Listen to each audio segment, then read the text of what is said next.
Hello and welcome to another update. In this one we'll be covering the whole front line. Starting out in the Zaporizhzhia front, we see that the Russian forces have stopped their attacks in the direction of Oryhiv, and we can determine from that they are repeating their strategy from the last couple of days, where they strike the Ukrainian positions, then they retreat as the Ukrainian positions shell the Russian positions, and then they shell the Ukrainian artillery positions, so that they get an advantage by that through those means.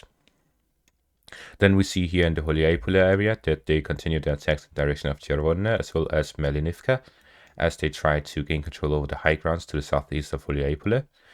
And as for the Vuhledar front, we see that the Russian forces have started storming the eastern parts of Vuhledar. According to most reports, they have already taken the eastern outskirts of Vuhledar, and they are also attacking from the southwest of Vuhledar. So Vuhledar is under direct storming of Russian forces.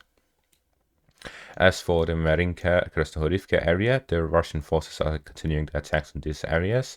According to the War Gunter report, they are still fighting at the western outskirts of the Marinka area. However, there's been no video evidence or picture evidence that they have passed much further than the center of the city. So we have to wait for more further confirmation before I move to front line. As for Krasnohorivka itself, fighting continues.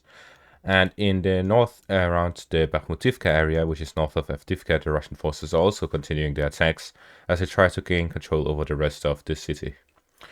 As for the Bakhmut front, we see that the Russian forces are continuing attacks north of Klishchivka, so they try to expand the zone of control and reach the village of Ivanivsk. And at the same time, they continue their attacks to the east of Bakhmut as they try to gain further control over the residential area. And to the north of Bakhmut, we see that the Russian forces have advanced further within Krasnogora from the north, and that they have crossed the Bakhmutskaya River and are now fighting Pereskovivka in the eastern outskirts. And they have restarted their attacks against Blahodatne, according to the Ukrainian Ministry of Defense. And at the same time, they're also attacking north of Soledar towards Rusulivka. For the Siversk front, we see that the Russian forces are continuing their attacks in the direction of Spirne as well as Verkhnokamiansk. And to the south of Kreminna, we see that the Russian forces are engaging the Ukrainian forces in the forested area, trying to expand their zone of control and defend the southern flank to Kreminna. And according to most reports, it is very heavy fighting and there's a lot of close quarter combat between the two sides.